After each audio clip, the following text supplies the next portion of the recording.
અને દાનવીર દાતાઓ મન મૂકીને પાછા દાન પણ આપે છે. આજે હું ખાલી એક વાત, રોજ થોડી થોડી કરવી પડે ને, એટલે મારે આજે એક વાત ખાલી કહું કે આજે બધા આયોજકો કહેતા હતા કે અમારે ભગવાનભાઈ બંધુ દર ગુરુવારે જલારામ ગૌ સેવા ભજન મંડળ ચલાવે અને જે કોઈ આમંત્રણ આપે ત્યાં ભજન કરવા જાય અને એમાંથી જે કંઈ આવક થાય એ બધી ગૌશાળામાં વાપરે છે. અને કહેતા હતા કરોડ 1.5 કરોડ રૂપિયા અત્યાર સુધીમાં ગૌ સેવામાં આ ભજન મંડળે, એક તો દર ગુરુવારે ભજન થાય અને પરસેવાનો, આમ કહેવાય ને કે દુકાન ચલાવીને પૈસા કોઈ કમાય, બરાબર, આવડા તો ભજન કરીને પૈસા આવે, એ પૈસા પાછા ગૌ સેવામાં વાપરે, એની સેવાને પણ તાળીઓથી વધાવી લઈએ.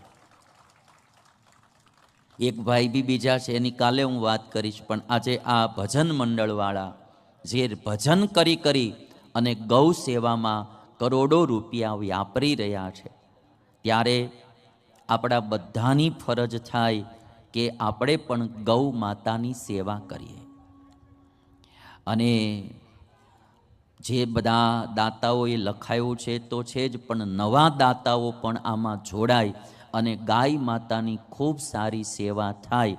કારણ કે ગાયને માનું બિરુદ દીધું ને, એની હું તમને અમુક ક્લિપ બતાવું છું. એને માં શા માટે કહેવામાં આવે?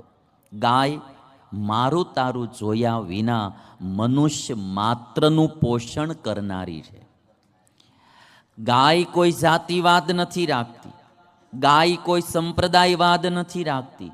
ગાયનું દૂધ, ગાયનું છાણ કે ગાયની હરેક પ્રોડક્ટ હરેક વ્યક્તિને સ્વાસ્થ્યવર્ધક છે.